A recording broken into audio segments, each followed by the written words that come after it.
それはよかったよかった。おめでとう、高野さん。え、高野三佐でしたかな？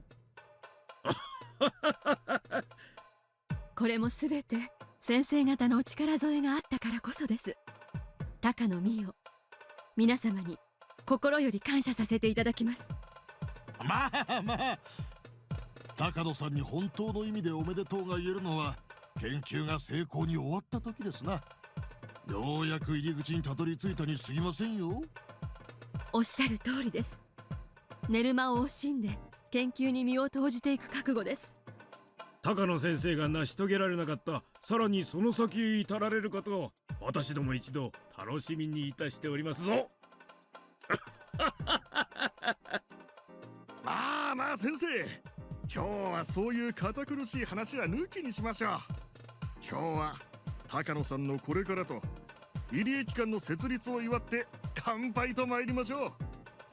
乾杯の前にご挨拶申し上げます。厚生省の永田と申します。どうぞよろしくお願いいたします。ああ、高野さん、彼をバシバシこき使ってやってください。彼のところの研究所は入江機関のバックアップをしてくれます。技術的に困ったことがあったらいつでも頼ってやってください。こき使うだなんてそんな。こちらこそお世話になります。高野と申します。どうかよろしくお願いします。高野さん、こちらも紹介しましょう。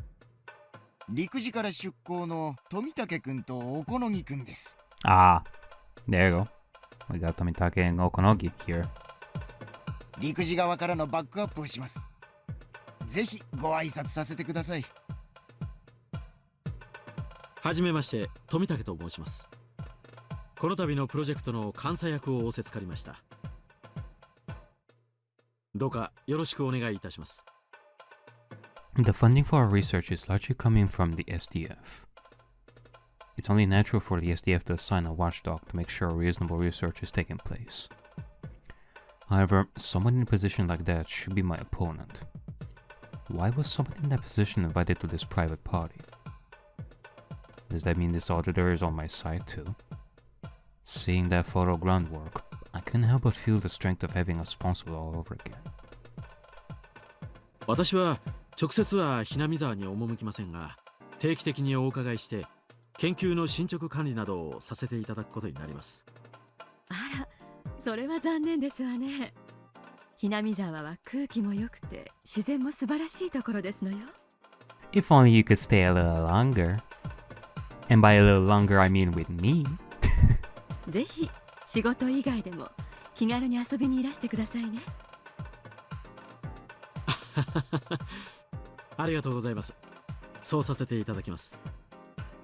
If he really is an auditor, I should maintain a good relationship with this man. He'll hold the key to all future adjustments of our funding so long as we continue drawing it from the SDF. おこのぎと申します。That. Hey, it's Okonogi. よろしくお願いいたします。Okonogi. 彼は不正規船部隊の一つ、山犬の隊長です。 Not Okinomiya. ひなみ沢に常駐し、三佐を直接サポートします。ボディーガードみたいなものと思っていいのかしら。要人護衛、機密保持が主な任務です。My god, I still cannot believe that Okonogi is here in this. Like, he has this kind of role. Like, what are you doing? 三佐の直接の手足となりますので、どうかこき使ってやってください。Although, I guess the idea of Okonogi being a bad guy isn't that kind of a foreign idea. I mean, it reminds me of chapter 4, even though there is the idea that Okonogi is being a little sus in the background behind Angie and all that, but that's not a topic for this one. よろしくお願いします。Tomitake seems to be an honest type for a military man, but this Okonogi person looks the complete opposite. His main job is to preserve secrets, but I bet he's also good with espionage tactics, like counterintelligence and information control. Yes, that would explain his demeanor. Since the SDF is funding our research on Hinamizawa syndrome, of course this is considered a military operation. Therefore, this research has to be done in secret. That's why a unit like this is necessary.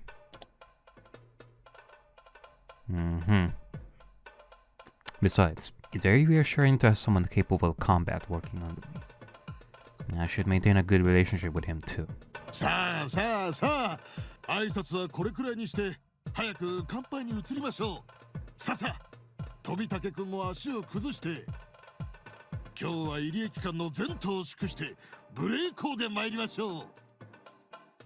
While this is supposed to celebrate the establishment of the Iri Institute, Irie himself isn't here. But that is his job after all. Irie is simply a puppet to fill a seat. Of course, I expect him to help me a little with his expertise, but he's ultimately an outsider. This was supposed to be a gathering where I would show my appreciation to those who helped me establish the Irie Institute, but it has turned into them thanking me for all my efforts. I'm always the one to pour alcohol for others, but today people are pouring alcohol in my glass. The new participants were trying to make me happy, and all the top people talked to me casually. They all praised my hard work and my efforts. My research is now recognized by many institutions, and I'm ready to spread my wings open wide. And all the people who are expecting some returns once the research accomplishes something are trying to curry favor with me. But right now, I'm just very grateful, regardless of their motives.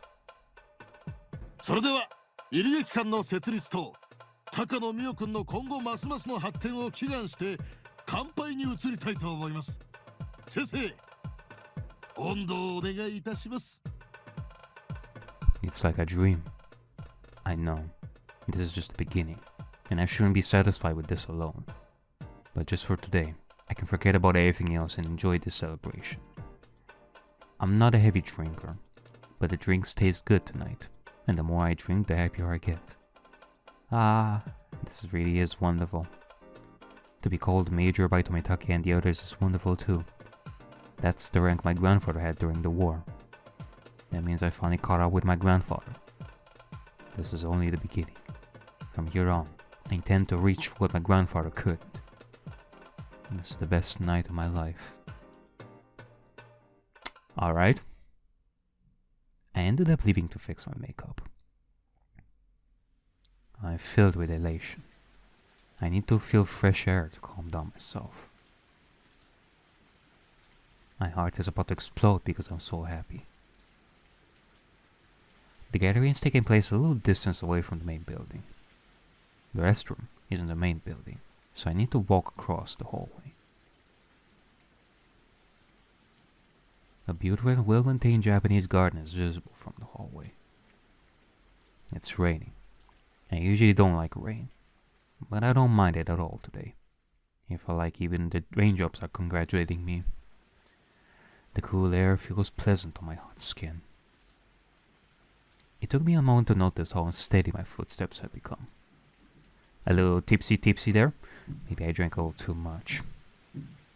It isn't like me to drink more than I can handle. Although this is a party, I don't want to embarrass myself.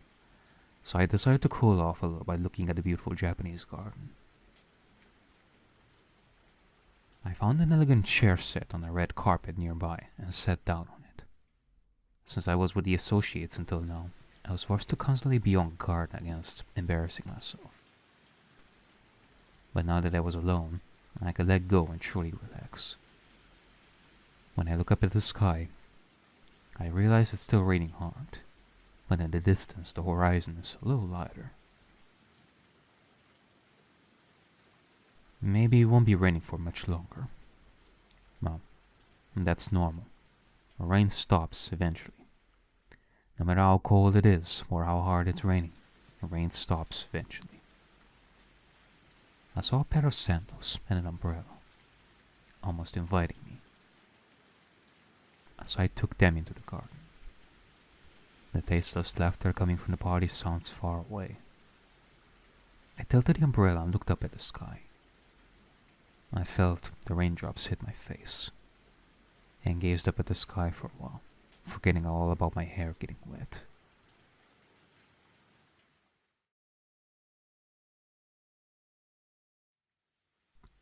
I thought the rain would cool down my boiling heart, but as my body got cold, I started to feel miserable.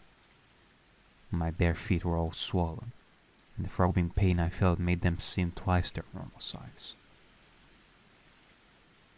Oh, don't tell me that we are resuming the childhood trauma.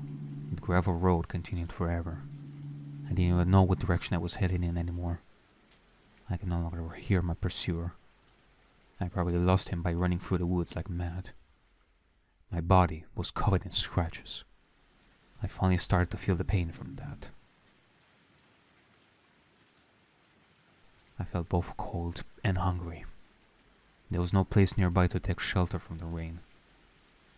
I was just on a little path in the woods. My worst fear was that I could end up heading back towards the orphanage, after boiling and losing my sense of direction. I had crushed that man's fingers. I didn't think I bit it off, but I was sure it would leave a scar. Taking that into consideration, it was very clear to me what kind of torture awaited me back at the orphanage. Therefore, I'd have to reach the House of Love and Mercy. If only it had been daytime, then I could easily have found the right way to go. However, with this rain, there was nothing I could do. But I couldn't stop. I had to keep walking until I reached something. I wondered if Ariakey and the others had escaped safely. I didn't know how many people came after us, but at least one came after me. In other words, it meant they had a better chance. Did they reach the House of Love and Mercy? Were they drying themselves with hot soft towels? And if they still remembered me, would they save a towel for me too? I felt so cold. I wanted to find shelter and sit down, but there was nothing of the sort. I saw a tree that looked like I could take shelter under it, but the branches and leaves were dripping with water. It was then that I realized that the sky was gradually getting darker. Would this day end in rain? There were no streetlights where I was. Soon enough, it would be totally dark. Then I wouldn't be able to walk any further. I just wanted to sit down, even if it was raining. But if I did sit down, I probably wouldn't be able to stand up again. So I endured. If I hadn't escaped with Ariakey and the others, I wouldn't have had to go through such misery. But compared to what I had to go through at the orphanage, this was nothing. Thinking about that was the only way to make myself move. But when I thought about that, it's true that this freezing cold rain was far better than my life at the orphanage. But that was only when compared to the life at the orphanage. Was it better than the normal lives of normal kids my age? Didn't even need to think about that.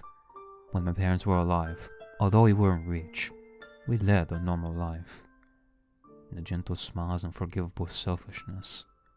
The sound of my mother cooking breakfast in the morning. The sound of a newspaper being folded. Precious memories like that. I didn't need anything else. I had plenty of friends. I had fun at school. I didn't like my teacher, but I liked studying. I had everything I needed. That was enough for me. I never complained. I never did anything bad. So why was this happening to me?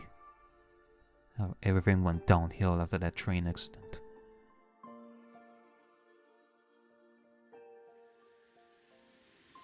The die of fate kept rolling a 1.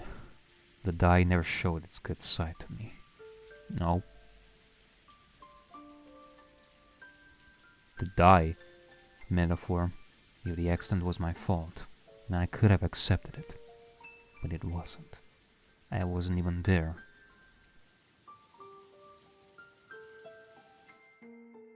I waited for my parents at home. I liked going to the mall with them. We always had a meal at a restaurant at the mall. I always told them to let me know if they weren't going to the mall. But on that day, they went without me, while I went to my friend's house to play. My friend wasn't in, so I went back home. I didn't see anyone at home and found a note that said they were going to the mall. I regretted going to my friend's house. I waited at home.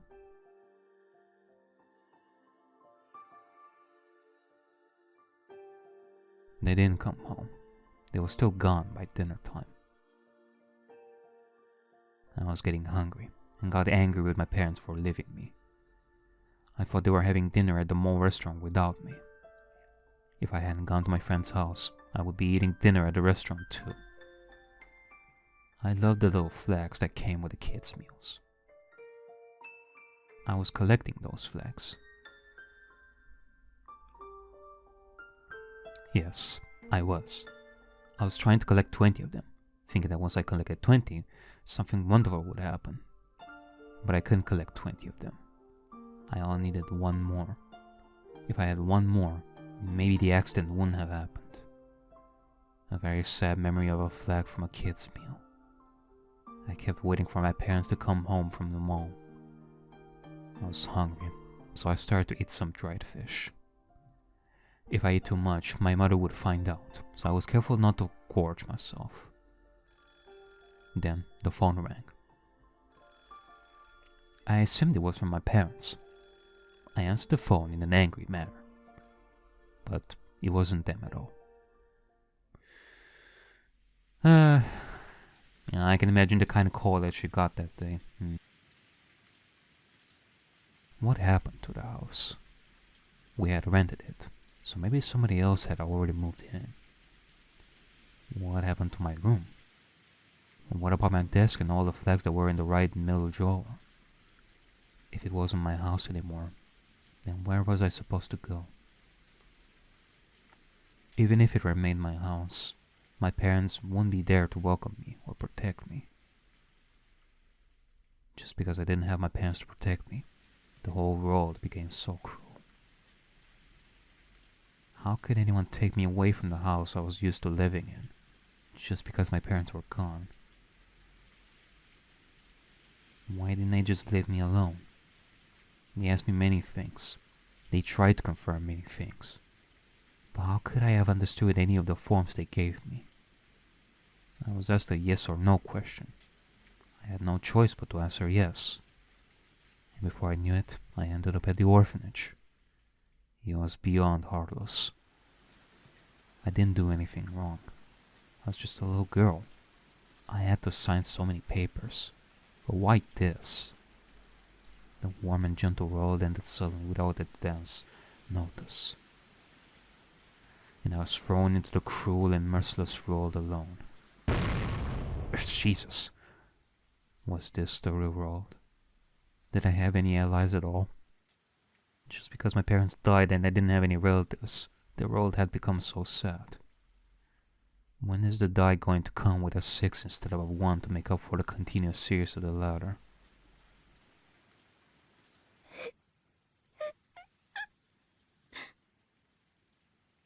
Tears were pouring down my cheeks.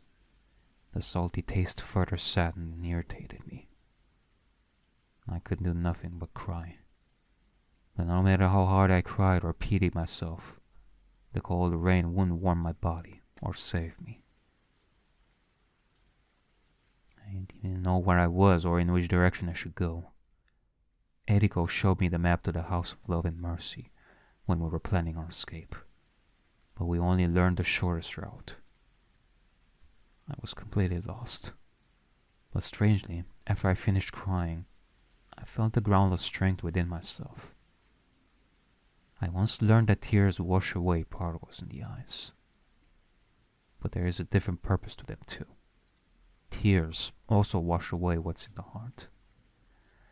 I clenched my fist and forced my feet to move.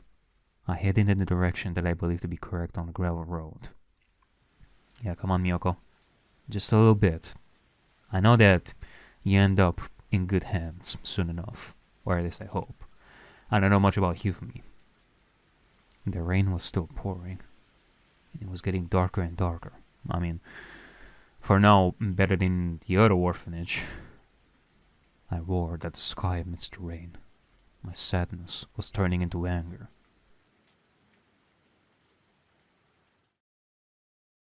神様のバカ！どうして私がこんな目に遭わなくちゃならないの？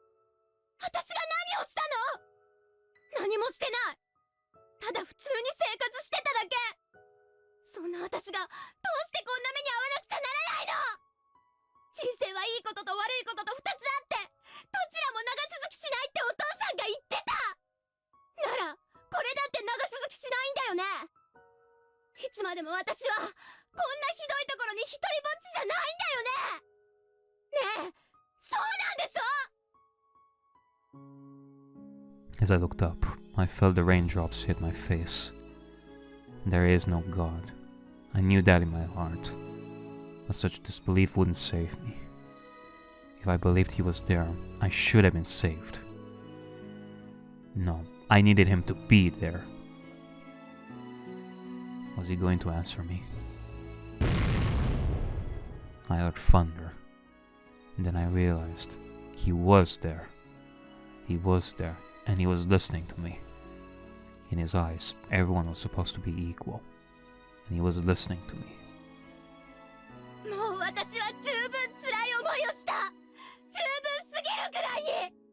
これまでがそれに見合うくらいに幸せすぎたなら、この不幸を甘んじて私は受けることもあるかもしれない。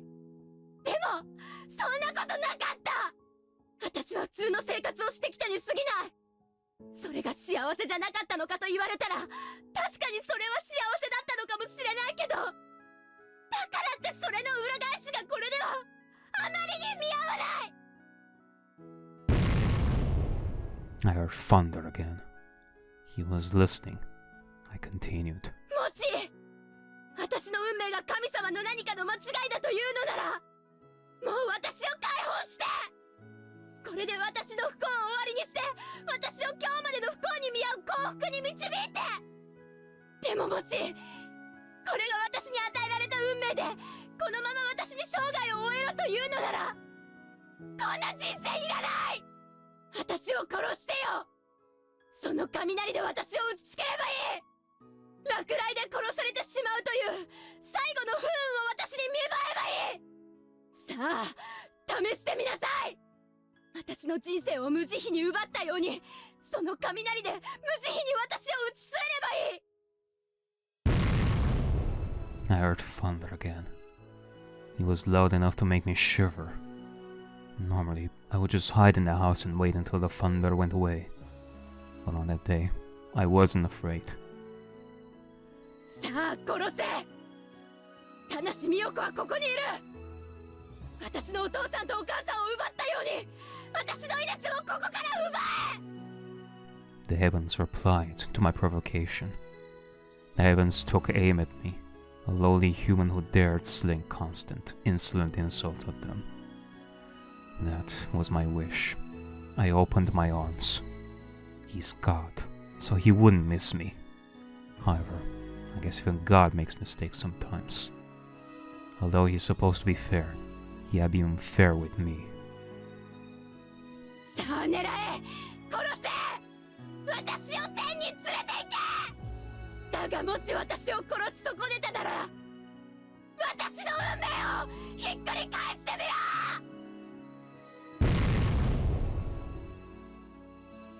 哀れな子。 A flash from heaven. I thought I smelled something burning just before it hit. The sheer force knocked me to the ground. It was a strange experience. It was something that had just happened, but it already felt like it happened many years ago. I had no idea how long I was down for. I smelled something odd. The bad stench woke me up. When I looked, I saw that a huge tree behind me had been split open. Its leaves were smoldering. I looked up and saw sparks in the darkness. I couldn't understand what just happened. I just stood there, The thunderbolt had struck. It didn't strike me. It struck the tree behind me. Boy, God sure has quite a humor, hey? I didn't get to die. He was telling me to keep walking in the woods in the cold rain. I won my bet with God. I bet my life. I bet my life against the lightning and thunder. He could have killed me instantly, but he missed. So he had to fix my life. I looked up at the sky, laughing and bragging that I was still alive. I heard the thunder again. He was acknowledging its loss. Come on, God. Save me. I won the bet, so save me from this misery.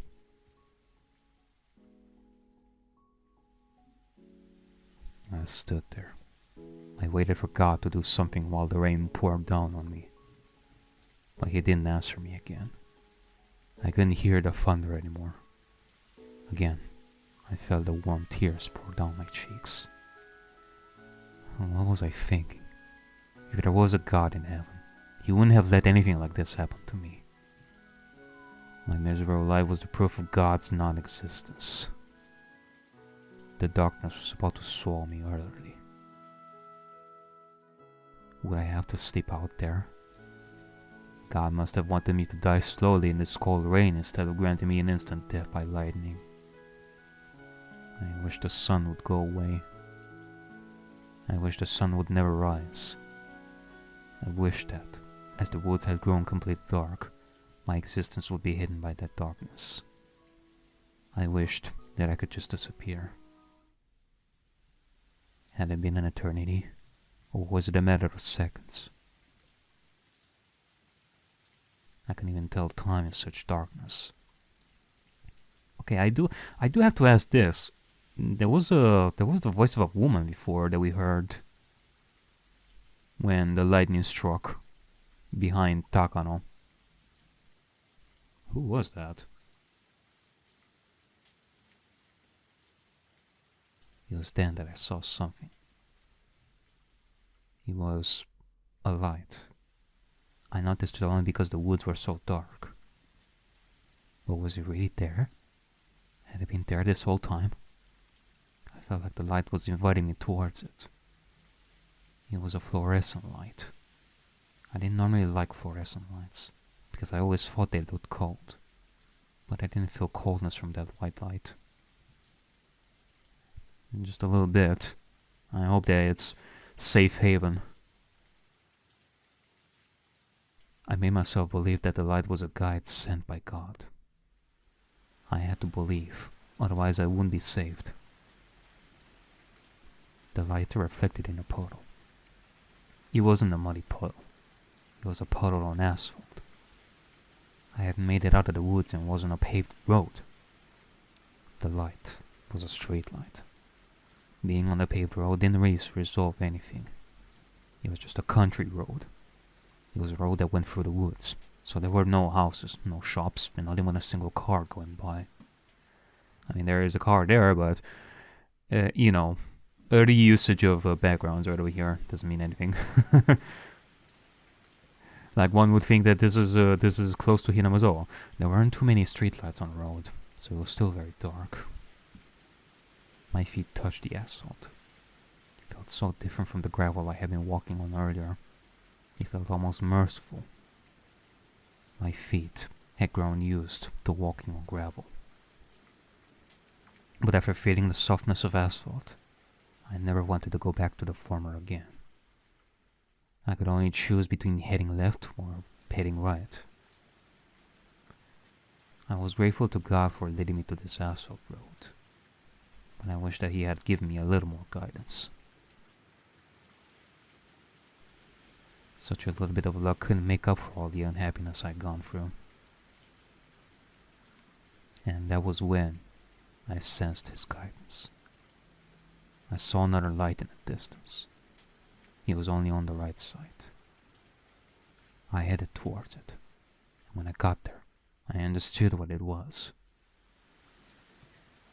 I was amazed to find it there. A telephone booth.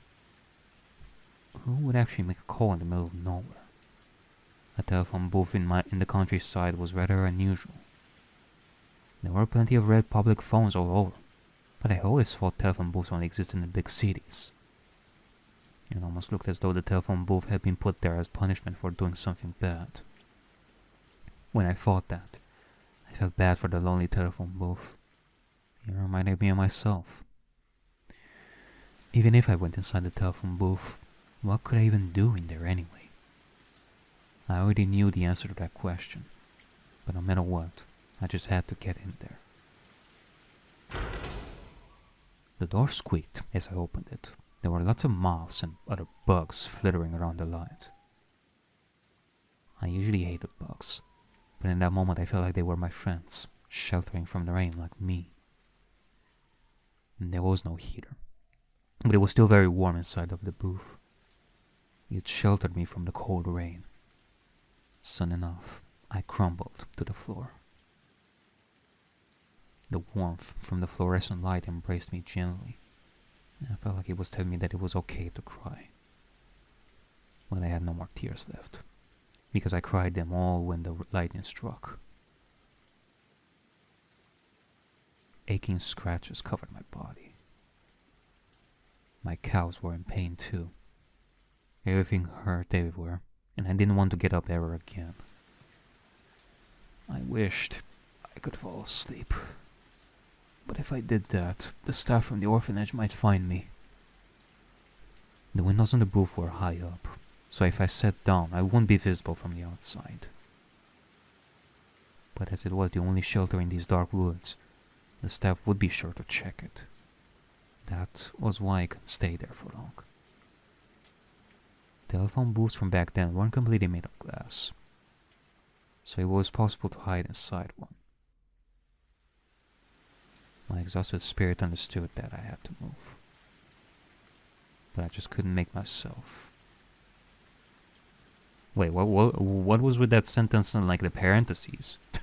Was that like an extra comment from Yokishi, I guess? Maybe I was experiencing some kind of vision.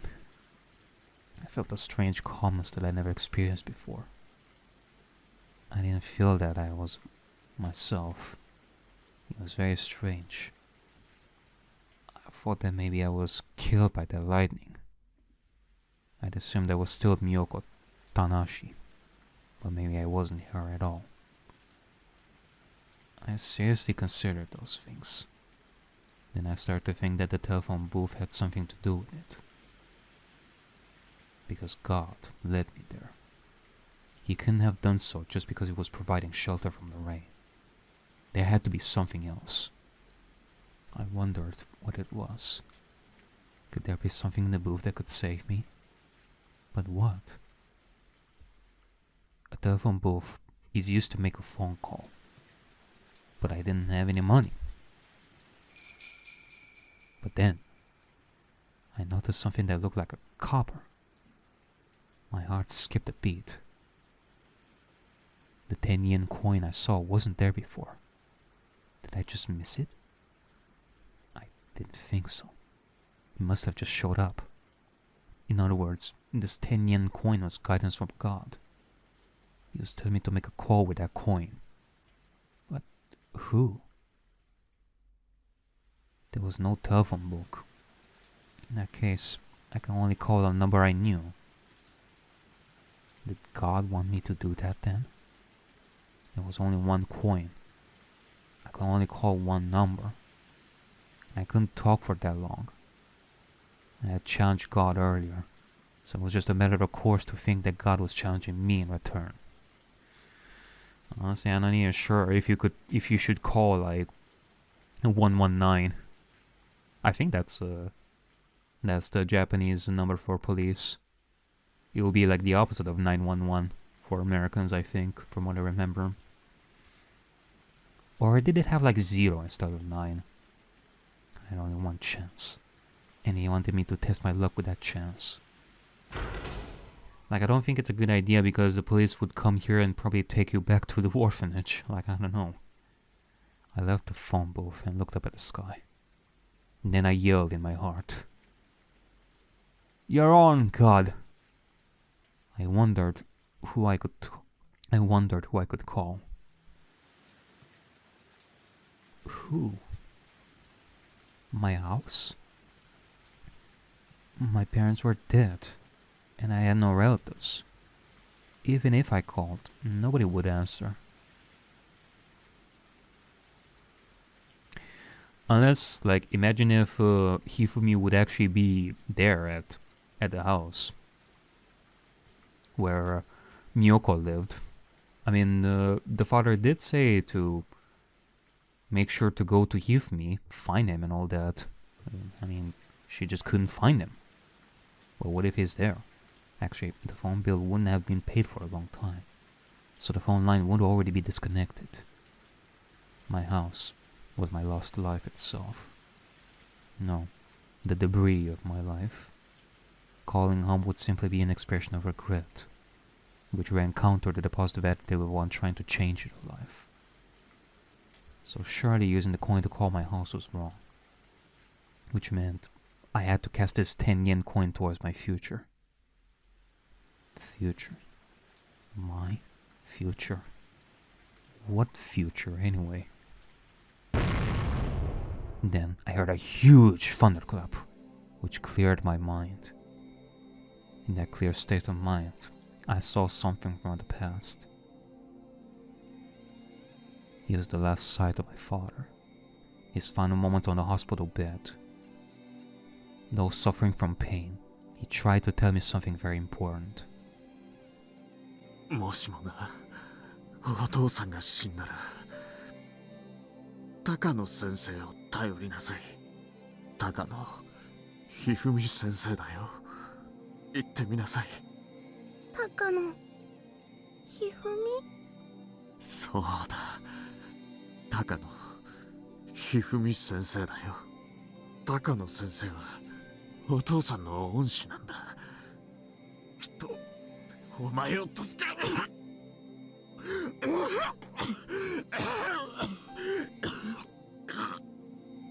お父さん、お父さん、お父さん、お父さん。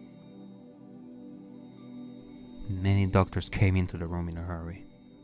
He wanted to tell me something else, but the doctor stopped him from talking, so he wasn't audible. It shouldn't have been, but it was to me. I heard it, but I didn't want to hear him say it while suffering, so I pretended I didn't hear. He said it while coughing. I heard it. They were numbers. The telephone number. I swallowed once. That's right. It was a phone number. He knew nobody would take me in because we had no relatives. He told me to get in touch with him, Dr. Hifumi Takano. He tried to tell me his phone number. What had I done? He tried so hard, using his last chance to tell me the most important thing. The thunder from earlier had made me remember it. The number I couldn't remember even once came out so smoothly. I dialed it in. This really was it. This was the number for my father's teacher, Dr. Takano. But my hand stopped just as I tried to put the coin in. What if I hadn't remembered it correctly? No. There was no need to hesitate. I had to believe in myself. This had to be the correct number. I had to dial it before I forgot it again. I picked up the phone and put the coin in. Beep. I heard the dial tone on the other end. At that point, I decided to kill myself if it didn't work. Could go back into the woods and wait for another lightning bolt. I could lie down and let the rain and water drown me too. I could also fall asleep in the middle of the road and wait for a car to run me over. I made up my mind and put a coin in. I didn't hesitate any longer. I dialed the number at once. But I had to be careful. If you dial quickly, sometimes you can make mistakes. I was getting irritated, and then almost made the phone number go vague in my head. I dialed the last digit and heard some electronic sounds at the other end. I hope that I dialed the correct number. I mean, we should hope that Yufumi is gonna respond like right away. I didn't know what to say to Dr. Takano if it didn't connect. Where was I? What was I supposed to do? What was I supposed to ask him? I didn't know any of those things. Making a call isn't cheap. 1 10-yen coin will only buy me short time to talk. The line must have connected then. I heard a ringtone. I only had a short time once somebody answered the phone. I thought for a moment that I should put the phone down. Then I could at least get the coin back. I could call back after sorting out my thoughts. But then, someone answered. もしもし、高野です。 I felt like I was suffocating. My memory had been correct. I couldn't tell the age of the speaker, but it was a grown man's voice. Anyone who was my father's teacher must have been quite old. Never mind that. I had to hurry and say something. Hurry. 高野先生ですか？高野ひふみ先生ですか？ん？そうですが、どちら様ですか？ He must have been suspicious. I couldn't blame him. The stranger was asking him about his name. Of course he'd get suspicious. ごめんなさい。私、田無って言います。田無美代子と申します。田無さん？はい。私の父に、高野先生に電話しろって言われたんです。父は、田無武光と言います。田無。ああ、田無くん。ああ。 His voice suddenly changed. Dr. Takano had remembered his old student. 私、娘です。お父さんに電話しろって言われて。田無くんに何かあったんですか？ Not good. I was going to run out of time. お父さんとお母さんが事故で死んじゃって、それで高野先生に電話しろって言われたんです。田無くんがお亡くなりに？そうですか。二人とも？それは本当にお気の毒です。田無くんは私が大学で講師をしていた時、しばらく交流があったことがあります。何事にも勤勉な良い青年でした。Yeah, that's nice, old man. Can you let Miyoko just say what she has to say? 結婚式に呼んでもらった時にあったのが最後だったような気がします。We don't have much time here, old man. Obviously, he didn't know I was born, but he remembered my father. That was truly a stroke of luck. それで、田無くんは私に何と？I didn't know what to say. I was only told to call Dr. Takano. How could I tell him that? My time was running out. I felt more and more anxious by the minute. Phone calls are disconnected without notice, but somehow I sensed it. I only had time left for one sentence, so I decided to say one sentence filled with all my hopes. The phone call got disconnected. Maybe he only heard part of what I said. I could only hope he was able to sense my despair. I couldn't hear anything from the receiver anymore. I actually talked to Dr. Takano. I confirmed that Dr. Takano existed. He existed, and he remembered my father. Well, now he's surely gonna come and search for you, but he doesn't even know where. I mean, surely he's eventually gonna find you here, like, hopefully at the House of Mercy, or worst case scenario, like back at the orphanage if they find you. So hopefully he's gonna be able to find you in time so that you're safe. If he's grieved over his student's death, he would come visit my house. And he would find out I was sent to an orphanage. Okay, then he would come get me. And that's when tears flowed down my cheeks again. I thought that my life was hopeless. And you knew that finding even a grain of hope could make me feel so happy and strong. The voice I heard on the phone was so warm and dependable. My father must have thought about me for a long time in that hospital bed, and came up with a name that he could trust his daughter with.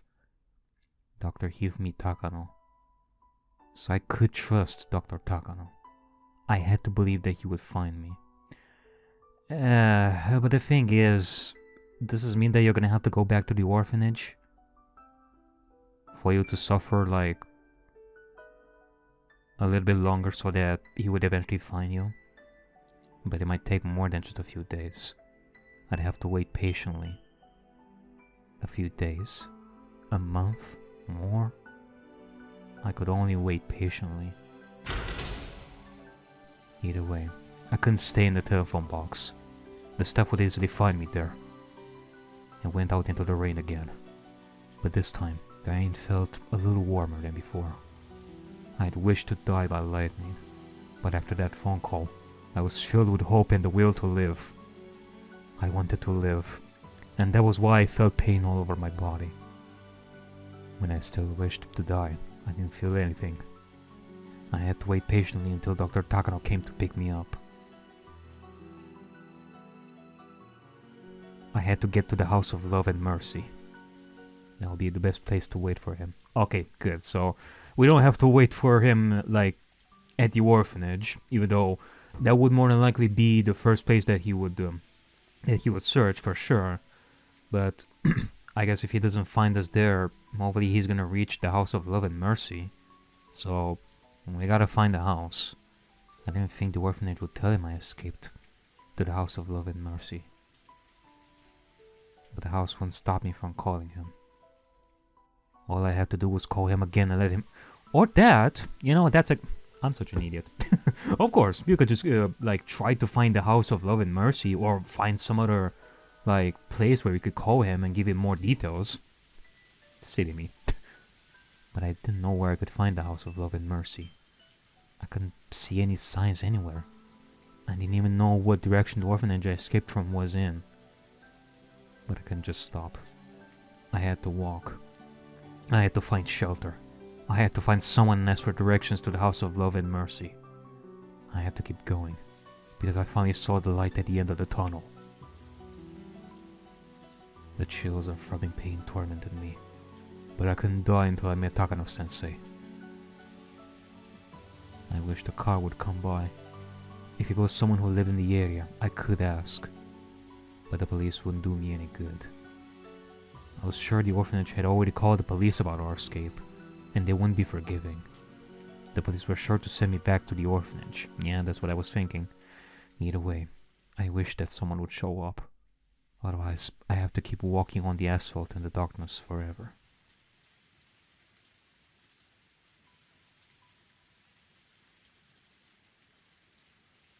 Okay. How long did I walk? Still no car. I mean, there's a car there. Again, repeated background. God damn it. Just as I couldn't help but think that maybe the world perished, leaving only me behind, a car showed up. I sensed the car coming up behind me, so I turned around. I saw their headlights approaching me.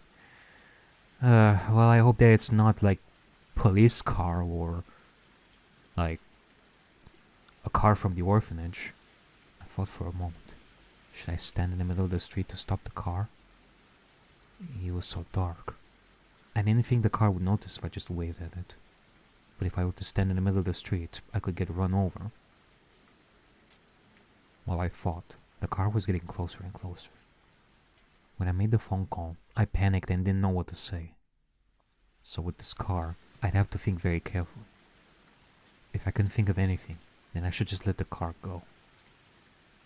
With those thoughts vaguely on my mind, I was incredibly surprised when the car slammed the brakes with a screech and came to a stop. Maybe I wasn't all there after that miraculous experience of lightning striking near me. I had half lost my mind in those dark woods, So I probably wasn't thinking very straight. Because the car had stopped after recognizing me. In other words, the driver knew who I was. Fuck! I hope it's not like the orphanage or police, and the only people in the area who would recognize me were. Silly. A chill ran through my whole body. I started to dash away. I heard a voice calling after me. I no longer had the strength to run. My feet were trembling, and I couldn't make them cooperate. I realized then that I shouldn't have sat down in the telephone booth. That was why I couldn't keep running. I was suddenly grabbed from behind, the collar of my clothes almost choking me. I heard fabric being ripped. I fell in the puddle, and a staff member got on top of me. Okay, well, you're gonna have to survive for a little bit longer, Miyoko. Just a little bit, until Hifumi comes to save you. And this time, his finger wasn't in my mouth. All I could do was struggle. As I did so, I remembered all the scary stories Eriko and the others told me. All the torture the child who was caught had to endure. The drowned ducky punishment, the mashed caterpillar punishment, and the split piggy punishment. These names of those eerie sounding punishments came to my mind. I screamed and struggled with all my might, but it was too late. I was shoved into the back seat of the car. Why couldn't they just let me go? It's simple. They didn't want me talking about them to anybody. The staff were yelling and screaming while chasing me, but once we were in the car, they went silent. It was like the Grim Reaper had come to get me. Whether I liked it or not, I had to come to terms with the fact that my luck had run out. But I had called Takano-sensei, so I knew he would come to get me. I didn't know when that would be, but I knew it would happen someday. So I wanted to live. I would be saved if I lived. I couldn't even imagine the kind of punishment that was waiting for me. But even so, I said to myself, I have to live.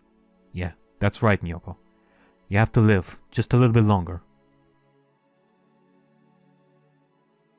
I already found the light at the end of the tunnel. All I had to do was endure until I reached it. The car stopped. We had arrived at the front gate of the orphanage. The two staff members grabbed my shoulders so I wouldn't run. My shoulders were very skinny, so it hurt a lot. I was scared of what I would have to go through. We went through the door, and I was finally sheltered from the rain. In a way, I wasn't sheltered at all, though. It was the middle of the night, and long past time to turn all the lights off. The orphanage should have been quiet, but I heard a noise. It was a strange noise. The noise of a shower. The noise of metal objects crashing into each other. Also the staffs yelling and screaming. A chill went down my spine. What could I possibly write down to fully describe this fear? A staff member knocked on the door of the storage room, and the door opened. The moment it did, an angry roar issued from inside. The sight leapt into my eyes. I couldn't completely take in the bizarre scene before me. Two staff members were hitting a mat with bamboo swords while yelling violently. Oh god. Do I have to go through this as well, like read this? It was a mat used in, you know, the one you use when you do gymnastics. Oh, I do not. I don't know. I don't know. But why was it rolled up like that? The rolled up mat was tied with a string and was standing up in a corner. The staff members kept hitting it. Usually words are said to a person, but why were they yelling at a rolled up mat? the way they were hitting and yelling at it, it was as if they'd gone mad. But wait, I could see something sticking out from the top of the rolled up mat. It was... let's see, whose shoes were those? All of a sudden, I froze and couldn't think anymore. Oh god, they are already in the middle of punishing somebody else. That's why they're hitting the mat. One man stood in front of me. The man's pinky finger was wrapped in bandages. My eyes moved upwards from his pinky finger and met with his. The beast's eyes met mine, peering with intent to devour me. I squeezed out a voiceless scream. My voice didn't come out, so it was more like a goldfish opening and closing its mouth. The beast stuck his little finger in front of me and roared. I couldn't tell if it was a word or a meaningless shriek, but I was certain it was something abusive. I was scared. I didn't want to die. I wanted to live. I knew that Dr. Takane would show up to save me. That was why I had to live and submit myself to fear.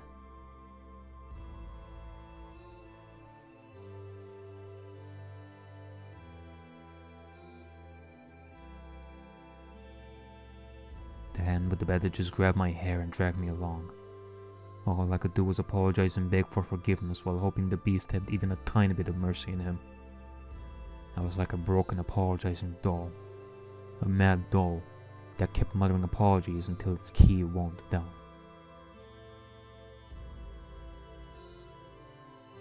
I was their toy, shedding tears, coughing blood, and apologizing in place of clicking gears. I could see into the shower room while he dragged me along. The door was open, and I heard wailing from the inside. What I saw was very strange. There was a locker on its side in a shower. What an odd sight. A locker was taking a shower. Sideways. What? I never imagined anything like it before. The locker was taking a cold shower while two staff members hit it with bamboo swords.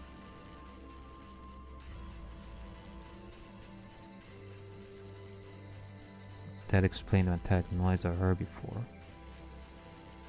The beast didn't want me to see that. He pulled my hair violently and twisted my neck so that I looked in the opposite direction. Then I realized he didn't do that to stop me from watching that shower. He did it to make me look at something else. I saw a window in a courtyard. Usually it was too dark to see anything, but the lights were on, and the courtyard was very bright.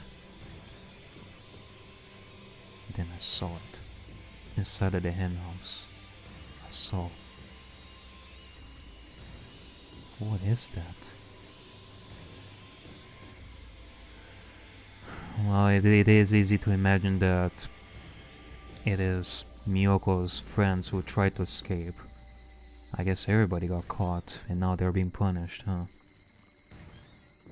That hair was Eriko's. But why was she... That was far too...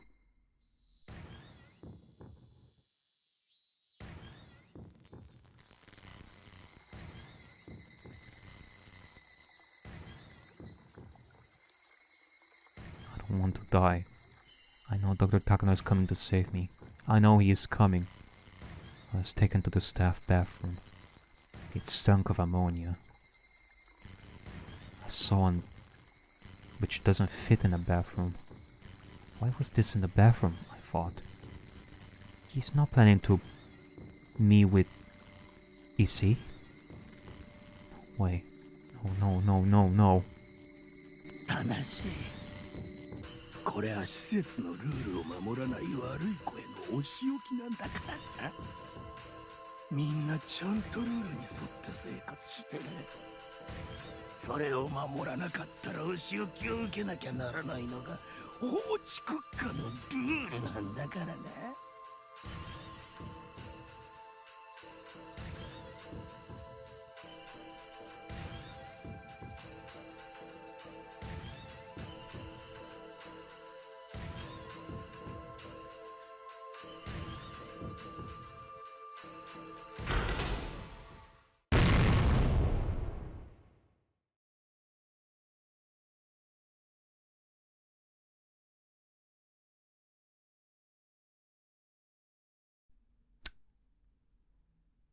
Well, I think I can definitely say that that was the most horrific scene in like the entire story. Huh.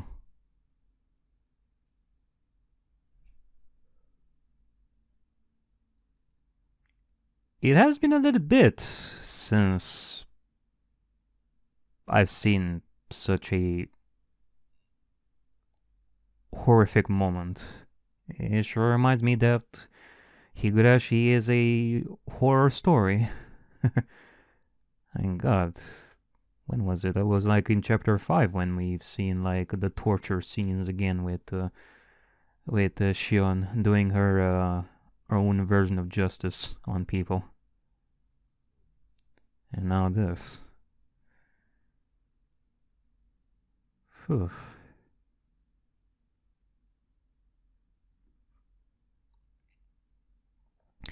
I mean, to end the to end the conversation over here and moving on and all that, I'm not the only one who thought that X, like, they censored like the X stuff, which would mean you know, the implied stuff with Satoko and her uncle that I cannot say, but you know, I think you know what I'm trying to say with that. So I'm just gonna leave it at that. How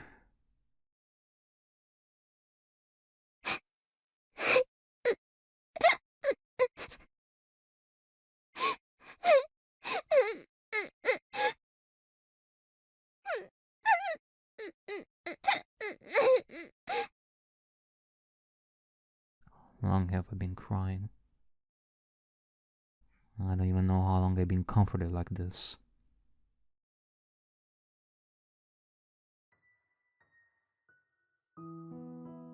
My grandfather's hand is on my cheek to comfort me.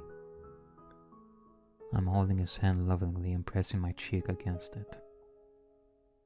落ち着いたかな？おじいちゃん。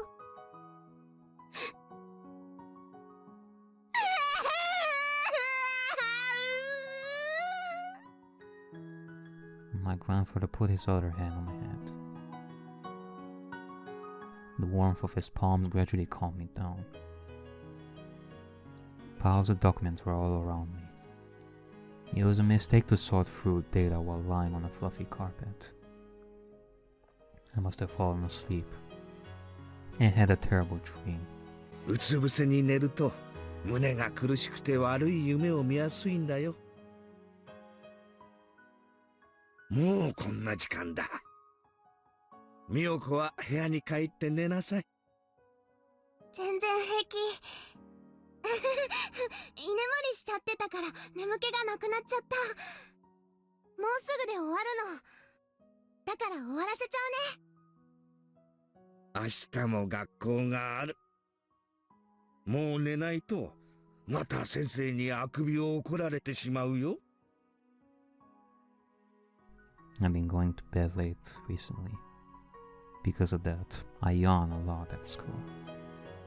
My teacher must have written a note to my grandfather. 大丈夫。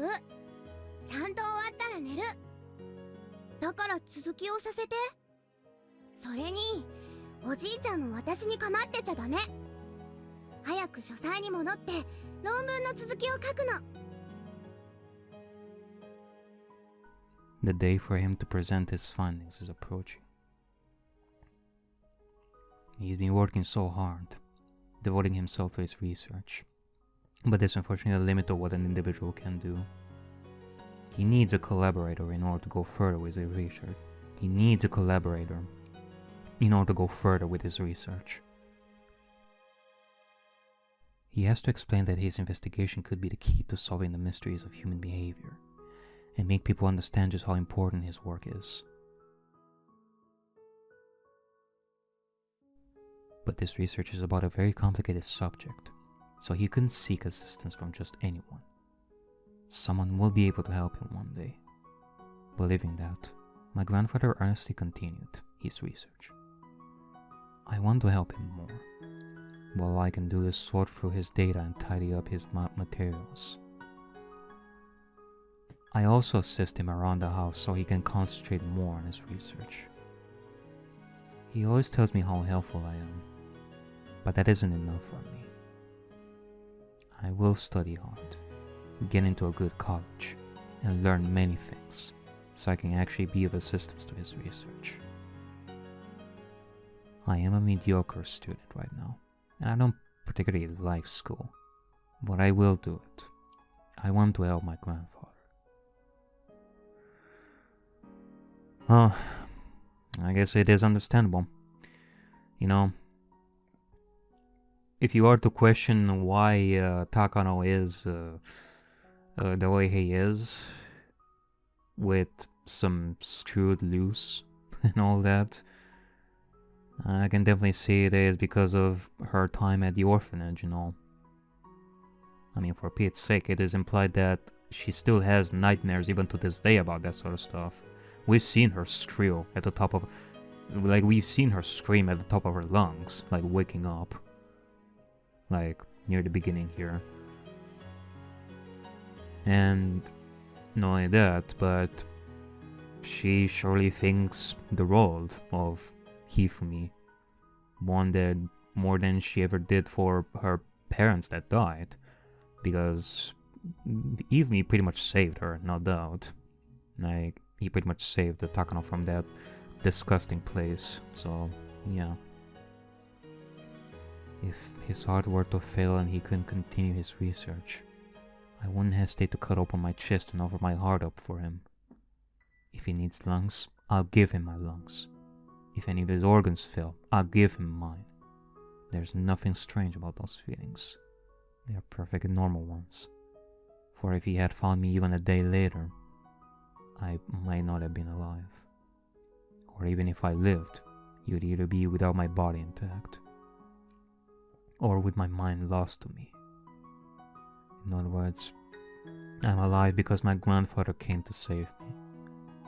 If he hadn't rushed to find me, I wouldn't be here, so I won't hesitate to give up my life for him. Moreover, I'd be more than happy to do that. Even though I want to be with him forever, human lives aren't immortal. Just like how my parents died, it happens so suddenly, without any warning. I will never heal from my parents' deaths, but now that I have my grandfather, I'm not sad. However, his existence isn't eternal either. He may disappear all of a sudden for any unexpected reason. And just like my parents, that's why I wish to be part of him. That way, no matter what happens, we will be together forever. I don't want to be alone ever again. I want to be with my grandfather forever. I want to help him forever. わかった。じゃあこの資料の整理が終わったらちゃんと寝るんだよ。約束。約束。We pinky promised after that. We smiled at each other, and my grandfather went back to his study. The dried up tears are making my cheeks itch. I headed to the bathroom to wash my face and brush my teeth. I looked at my face in the mirror. None of my grandfather's features are recognizable on my face. I mean, of course they aren't. We're not related. He must have a family too, but I've never heard about them. He doesn't seem to want to talk about that subject, so I don't ever ask him about it. I don't care if he has real grandchildren or not. Even if I'm not related to him, I'm a granddaughter of Hifumi Takano.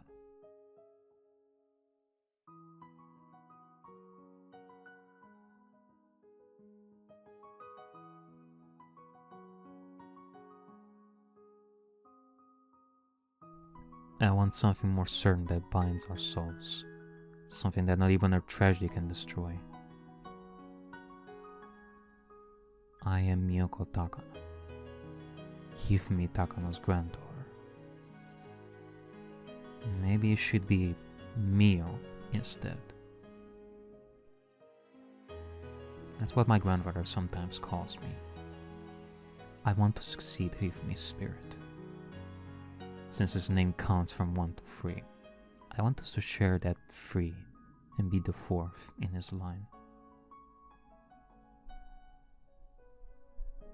Hifumi. Today, my name changes. I wrote that new name in the mirror. Well, true, because Mio, I think he was like 3-4, right? Mio Takano. What a wonderful name for the new me.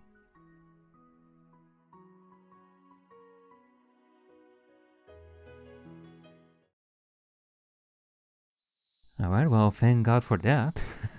After such a horrific scene. After such a horrific scene, we had something like that to cool us down. Phew. ご無沙汰いたしております。高野くん。だからもう大差はなしだよ。なしなし。暮れに具合を悪くしたと聞いてから心配してたんだよ。でも元気そうで何より。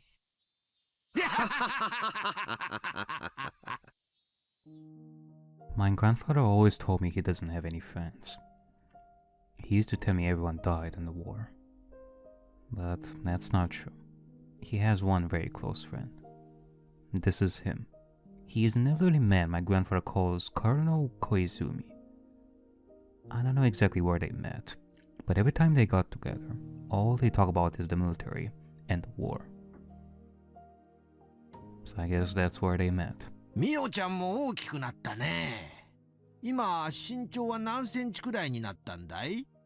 この間身体検査があったけど、2センチ伸びました。そうかそうか。育ち盛りはいいの。いっぱい食べて、いっぱい運動して、いっぱい大きくなるんだよ。いいなあ、高野くんはこんなに可愛いお孫さんに恵まれて。Mr. Koizumi knows that my grandfather and I aren't related. But he always calls me his granddaughter. That makes me very happy, so I poured a little more black tea in his cup. After I finished serving tea, I left with a bow. I want to stay and listen to them talk, but I guess my grandfather doesn't want me to hear stories of the war, so he always makes me leave. I left before I was told to, but having to leave doesn't mean I need to go to a different room. I just headed to the other side of this huge living room instead. Although I'm not right by them, I can still sit on a sofa and listen to their conversation. And if they need something, I can come help them right away.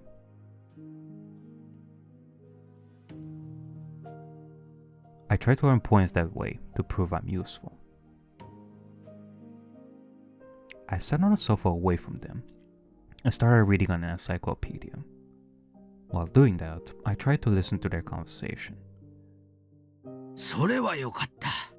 教授たちは都合が合えば再来週の日曜日にも早速来たいって言ってくれたよ。本当ですか？ありがとうございます、小泉さん。いや、高野くんが書いたレポートがそれだけ興味深かったことの証左だの。かなり関心を持ってくれてね。ノーベル賞ものの研究になるかもしれないと非常に受けが良かった。ノーベル賞だなんてそんな。いや、お言葉だけでも恐縮です。My grandfather laughed. Since he laughed so cheerfully, something great must have happened. Mr. Koizumi must have shown the society the essay my grandfather was about to announce and gauged their reactions. And supposedly, they found it extremely interesting. That means they recognized the value of my grandfather's research. That makes me happy too. しかし、いつも心配なのは、君自身がHinamizawa症候群に感染してしまってやしないかということだね。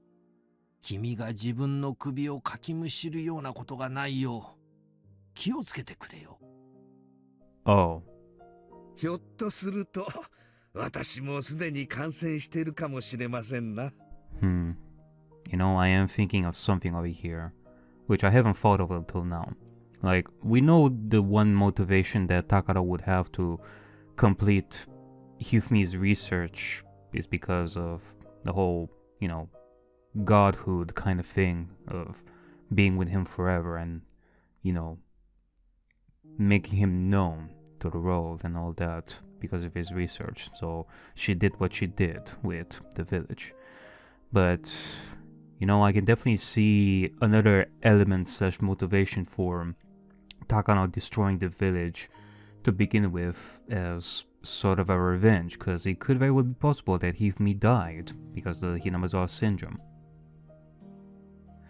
Although I don't really see how. I mean, either way, it can very well be possible that he had the syndrome and he died because of it somehow.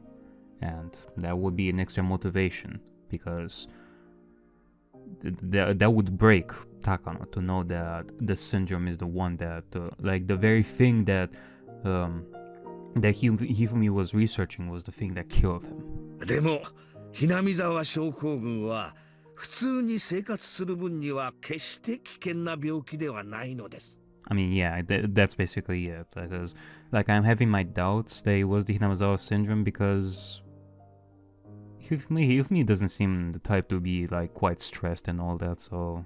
And he's old and wise and all that, so... 村人たちがお社様信仰を作り出し、厳しい戒律で自らを縛った頃はかなり危険な病気だったかもしれない。でも、時間とともにそれは薄まり、今ではよっぽどのことがない限り発症することはないようです。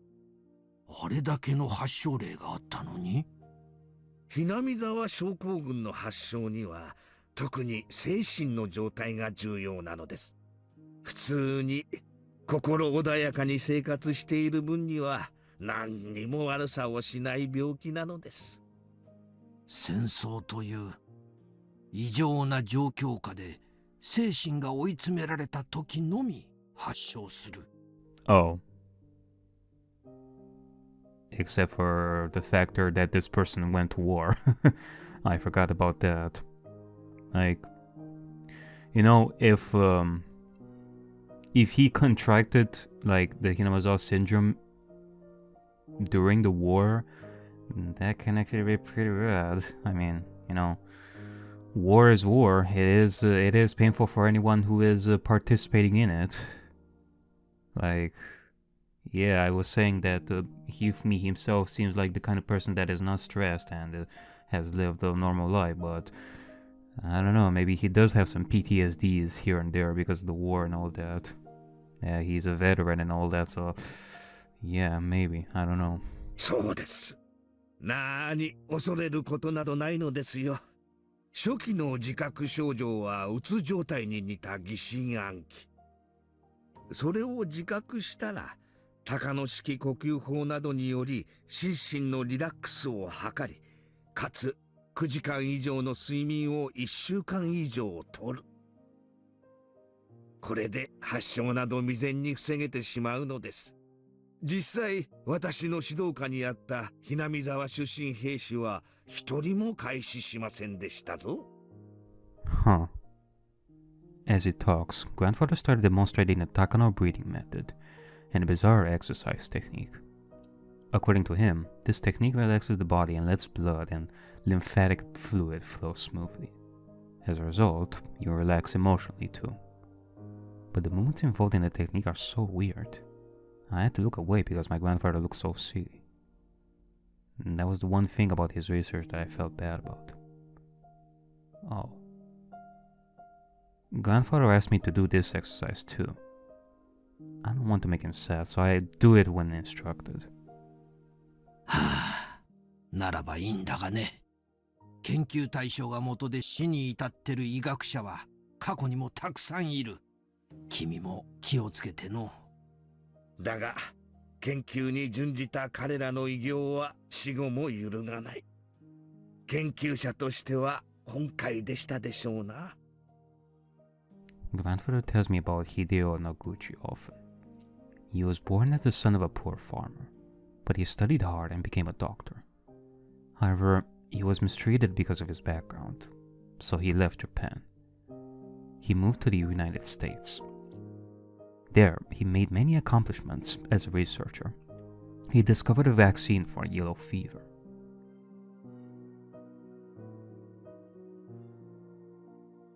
Grandfather's background is somewhat similar to his, so he often said that all the researchers, he admired him the most. Hideo Noguchi died in North Africa. While he discovered a vaccine for yellow fever, he heard it wasn't effective on yellow fever in North Africa. He went there to research it, came down with the disease, and died. A researcher losing his life for his research. Sometimes that is a test of a researcher's courage. In that sense, Grandfather is very brave to visit Hinamizawa himself to gather information. He himself says he may already be infected. Although, my grandfather estimates from ancient texts that the Hinamizawa syndrome was only a menace centuries ago, and now it's no different from the usual bacteria that share symbiosis with humans. Many people became ill with the disease during the war, but that was because they were in an extremely abnormal situation. In today's peaceful environment, it's almost impossible for a person to develop symptoms.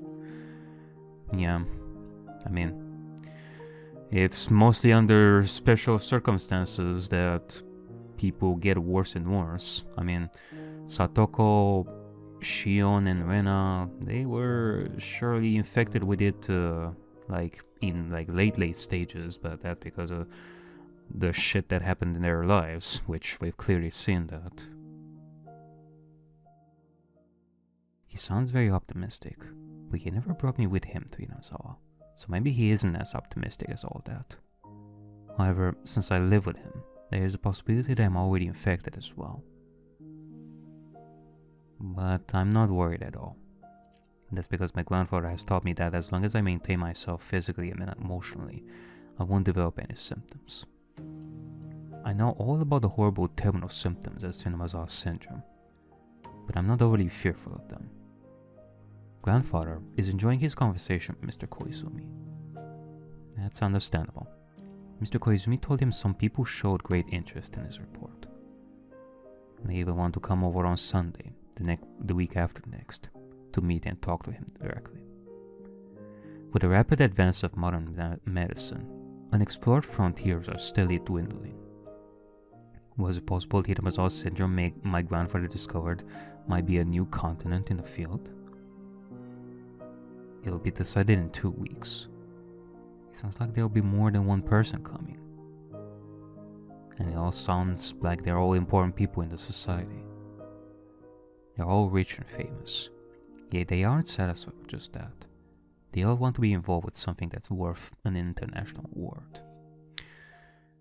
I mean, going back to the topic of Hifumi himself being affected and all that, and living a good life and all that after the war and all that, excluding the war stuff that may have affected him emotionally, even though he is taking it really well, it seems. He has his own methods. There's also the component of not being able to complete his research to begin with. What goes through his mind if he doesn't manage to complete his research? Or if he finds out that it will never be complete?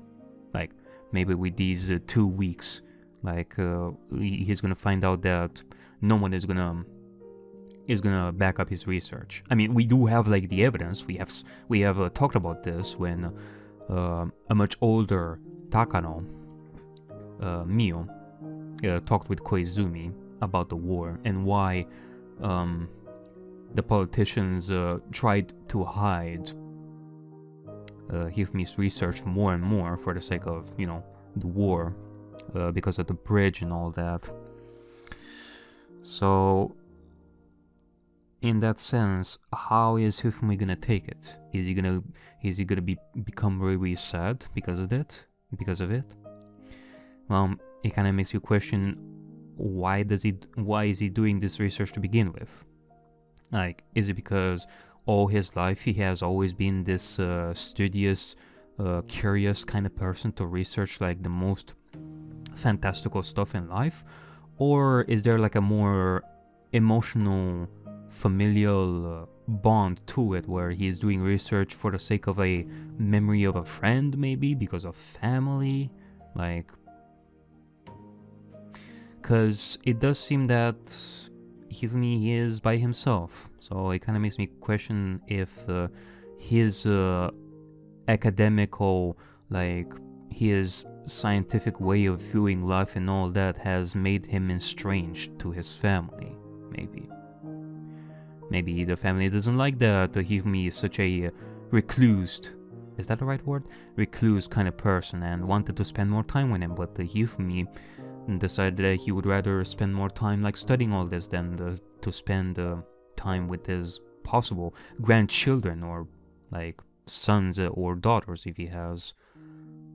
And by the time he fails in completing his research in Hinamizawa syndrome, he's gonna feel sad that he didn't get to spend as much time as he should have with his family in the past, that he threw away the family and all that. I mean, there is the possibility of that.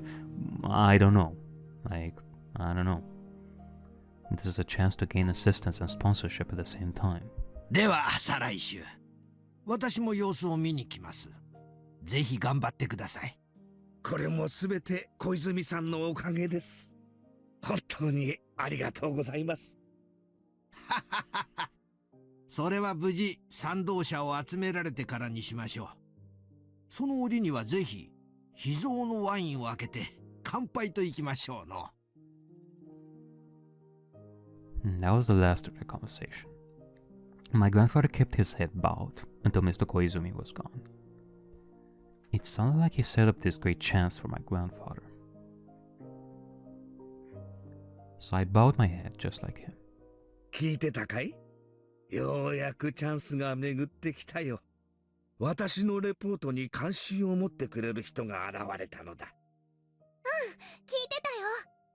これでおじいちゃんの研究に協力してくれる人やお金を出してくれる人が現れるんだね。まだそうと決まったわけじゃないさ。Although he didn't want to admit it, he had a good feeling about it. The research he had conducted all alone was finally about to gain recognition. 再来週の日曜日なの？忙しくなるぞ。プレゼンテーションで第一印象のすべてが決まる。資料を読みやすく作り直したり、いや、人前できちんと説明できるよう少し練習をした方がいいかもしれない。とにかく手落ちがないようにしっかりやらないとな。資料の作り直しは大事だね。おじいちゃんの字は読みにくいから少し大きめに書いた方がいいと思う。とにかく忙しくなるぞ。再来週か。うかうかしていたらあっという間だ。そうだね。私もお手伝いするよ。ホルマリンの容器とかのホコリも拭き取らないとね。あと丸まった資料の反りを直さないと。絨毯の下に敷いて一晩も置いたら治るかな。やらなければならないことは山ほどだな。ミオ、手伝ってくれるかい？もちろん。学校休んでお手伝いする。それはいかん。